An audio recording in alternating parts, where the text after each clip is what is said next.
You're watching Bill on Bankruptcy. I'm Lee Pacchia. Joined now, as always, by Bloomberg News bankruptcy columnist Bill Rochelle. Be sure to go and read his daily bankruptcy column. It's available on BloombergLaw.com, and it's also on the Bloomberg terminal. Bill, welcome. Good day. We're going to start off with two judges of the week. It's a really interesting situation. We have a tie between two federal district judges. One's in Houston, and the other is in New York. Bill, from reading your most recent column, I see that both of them took some rather unusual actions. Can you talk to us about them? I certainly can. And by the way, both of these judges are very senior, and both of them actually, when you're in the courtroom, are very entertaining. The first is District Judge Lynn Hughes, sitting in Houston, Texas. He's been on the federal bench for 28 years and a number of years before that in state court.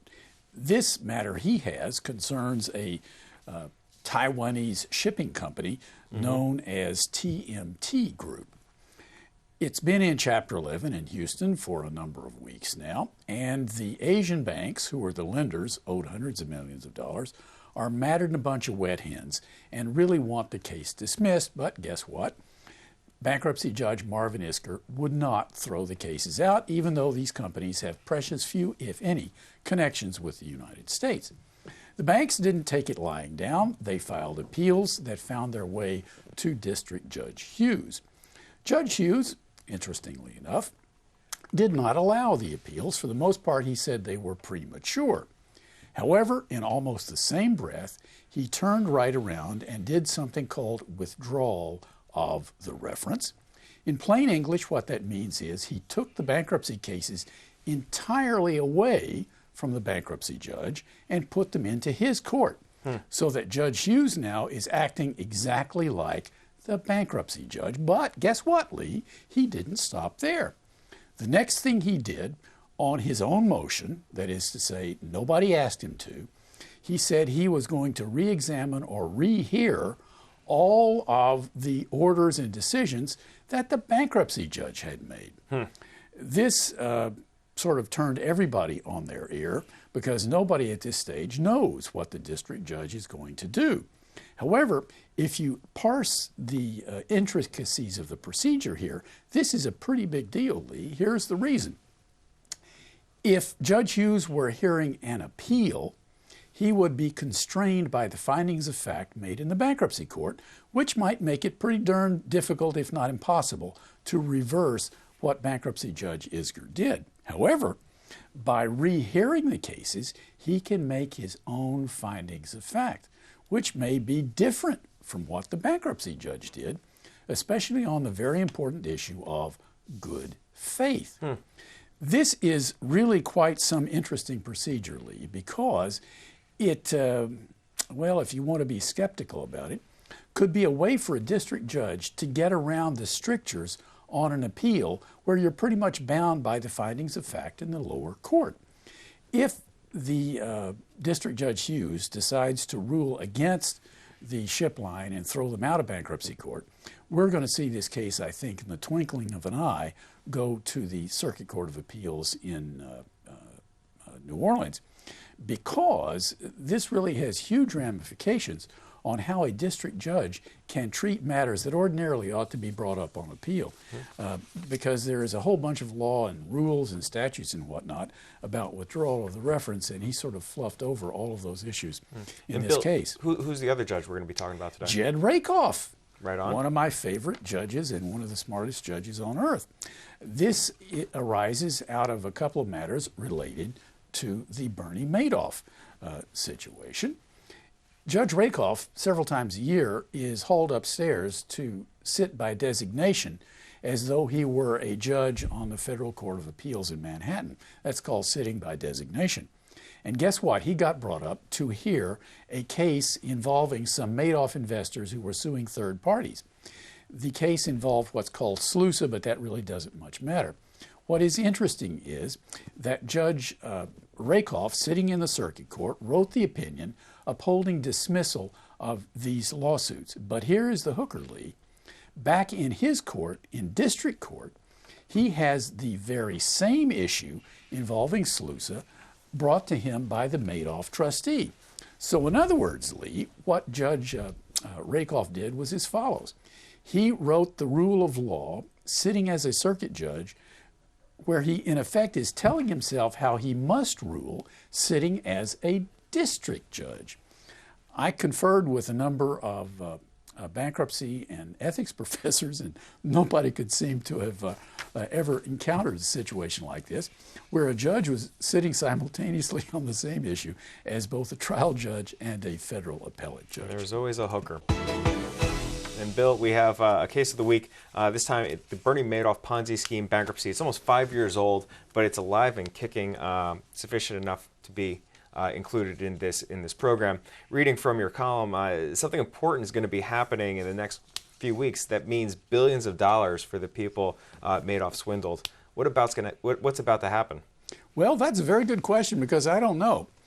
But it does involve $2.2 billion that was forfeited to the federal government by some folks who were allegedly in cahoots with Bernie Madoff. This money is being handled by Richard Breeden, who was appointed by the federal district court in Madoff's criminal case to serve as basically a special master to work out a way to distribute this $2.2 billion. And here's what's interesting.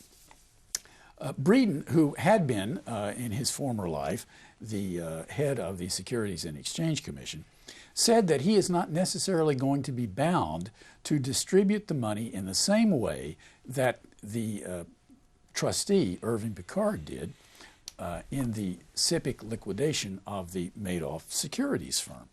This is important because what he did was to open the door for, shall we say, letting people who lost in the Madoff bankruptcy get something from him.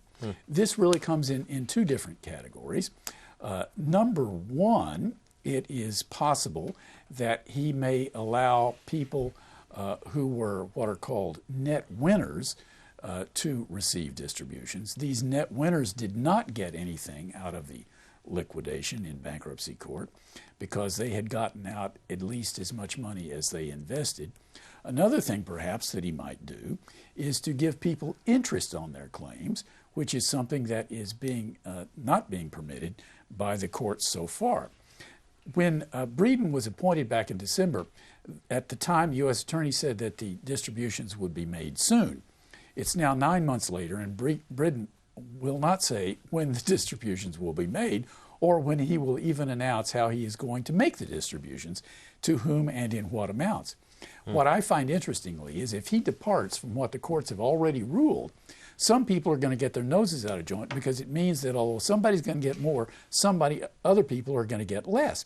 Then we very well may have several years of appeals, the result of which is it could be years now before this $2.2 million finds its way to the people who were defrauded by Bernie Madoff. All right, we're going to close out with a trading desk item.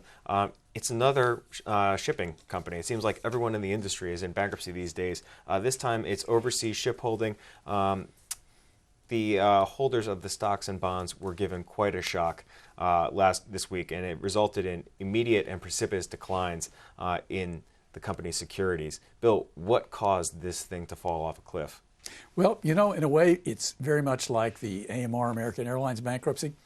When the government sued to try to stop the merger, the stock fell by about 2/3. It was at about 6, and it went down to somewhere like 2.5. Here we're dealing with Overseas Shipholding, which has the largest fleet of Jones Act tankers in the world. Jones Act tankers are the only ones that are authorized to sail between two U.S. ports, and therefore they have some very substantial value there. The market thought that this company, although in bankruptcy, was solvent, and the stock had gotten way up to somewhere like $6 a share. In any event, OSG issued, or didn't issue, but they publicly laid out what their projections are for their financial results for the next 6 years, and guess what happened? The stock tanked. The stock lost about 1/3 of its value, and at the same time, bonds that were trading at 94 cents promptly went down to 88 cents. This just goes to show you that trading in the stock and bonds of a bankrupt company can be a perilous exercise because there is a paucity of information out in the public sphere. And also, of course, bankrupt companies, by their definition, are more volatile. And in addition, it is possible that because bankruptcy courts have to cause these companies to issue financial information every month, that information can sometimes be misleading because it's not issued under GAAP principles. And I suspect that there are a whole bunch of folks here who invested in OSG stock or bonds thinking it was the best thing since sliced bread, and then they woke up to a reality when the projections were filed, wishing they hadn't done it. Yeah, tough to trade in bankrupt companies. Bill, Right. Thanks for that. You're welcome.